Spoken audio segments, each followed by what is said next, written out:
Hello one and hello all. I got a new recording area.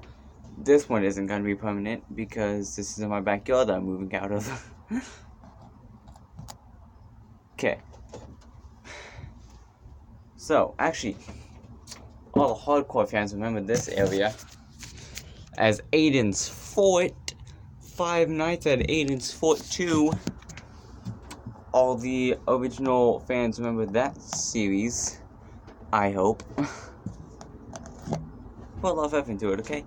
I didn't even have to act. There's just natural responses on my end. Anyway, that's better. So today, you might think that the title is clickbait. It is kind of clickbait. Basically, the story of my mom saw the Loch Ness monster. It's half right, I think. Questionable. Any Loch Ness monster style sighting is also immediately seen as speculative, fake, or oh my god, it's real. No bones about it. So basically, first thing that I must say, it's technically not the Loch Ness monster she saw. She saw Florida's equivalent of the Loch Ness monster. AKA, I'm just gonna break this into 3 segments. 1, history of the creature. 2, what the conditions were. And 3, the actual sighting. 4th segment, all the research that I did afterwards as to what it was and my conclusion. Okay, I don't know if you know this, but I have a habit of picking up leaves and just crinkling them, so that's why I'm going off screen so much. It's just a thing with me. I don't know why. Okay, first things first. History of the creature. This creature has a name. Pinky. Pinky is said to live in the St. Johns River, which is unfortunately a much harder place to find a monster in than Loch Ness. Because of one simple fact. This river connects to the ocean.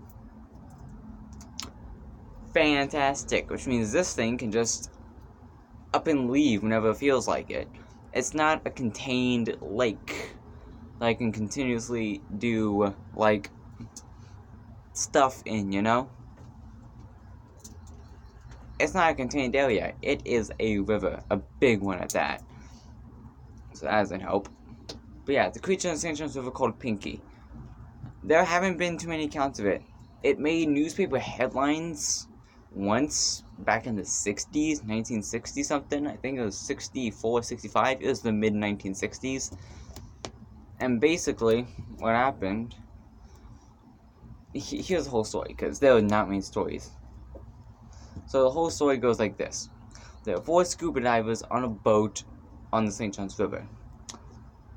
And basically what happened was the boat got flipped over. I don't know how big the boat was. They didn't really say. I'm just going to assume it was like a speedboat or something like that. I don't think it was a huge boat.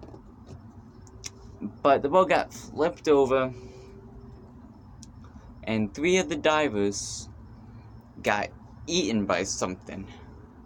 Only one of them managed to escape, but he did see it. And what he saw, I guess he saw them get eaten or something. I don't know. It's a newspaper from the 60s. Couldn't exactly find much information about it. So basically, the divers got eaten, one of them survived, and he did see a creature, and here's what he described it as. He described it as, and I quote, I think it's a quote, don't quote me that this is a quote. But he said something along the lines of, a cross between a sea dragon and a plesiosaur. Now, I'm pretty sure you know what a plesiosaur is. It's those types of Loch Ness monsters commonly described as, you know? Loch Ness monster is commonly seen as a plesiosaur-like creature. That's what this thing is seen as. So, basically, he said he saw a sea dragon plesiosaur hybrid creature eat his fellow scuba divers. So that's pretty goddamn crazy right there. It's like, holy shit. Sea dragon just ate all my friends. survivor's guilt right there for you. Anyway, and then the creature just kind of disappeared. It didn't make it into headlines, newspapers in general. It was just kind of gone.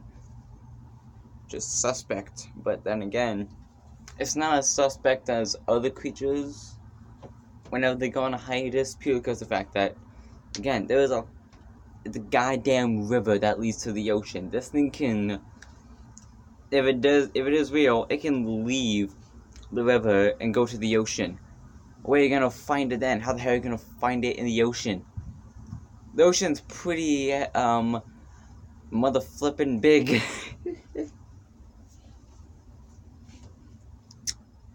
The Atlantic is like the second biggest ocean on Earth. It's ridiculous, and that's where this thing's living, potentially. So, the second major account that I could find was on YouTube. Trust me, I did some research, and by research, I mean I searched on Google, I searched it on YouTube, because I don't have Twitter, and I don't use Facebook. That's what I did. And some squirrels just ran past me.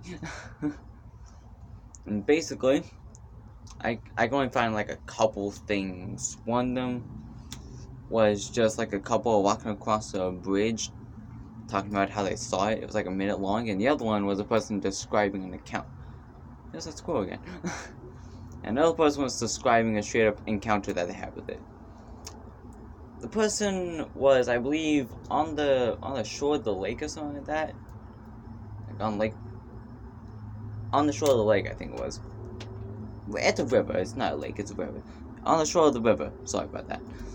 And this person, who I couldn't find anything about, honestly. I don't remember the video accurately. This is terrible, but I saw this video several months ago. I'm only just now getting around to making a video about it. Because just popped into my head, oh yeah, my mom one time saw discount Loch Ness monster. I should probably make a video about that. But basically, the person described a plesiosaur-like creature with a 10-foot neck, smooth skin, partially, like, it was out of the water, obviously. Its neck was like 10 foot. It was like, I can't remember if they described the color or not. I cannot remember if they described the color, and if they did, what the color was. You can do your own research and tell me in the comment section down below what you think it is, but the creature was using its long neck to apparently eat some, like, trees. Which I find interesting, that the first account, back in the 40s, had the thing eating people, and now it's eating trees. I guess it became a vegetarian over the course of, like, 50 years, but whatever. Maybe it's a different species? I don't know. How deep does this mystery go? I don't know. That was me throwing a stick, by the way. So, basically, I heard something else. It's getting dark. I should not have recorded this at like 6 o'clock outside in winter. Lighting's terrible. Let me quickly move. Yes, it's better lighting. A little less comfortable because I don't have a chair, but it will do. This is the stuff we YouTubers go through. This first section is lasting literally years. So, nothing much to that account.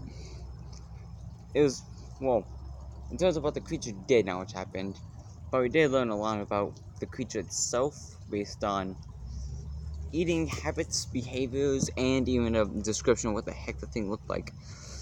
So, time for section 2, because I couldn't find much else about the thing in terms of history.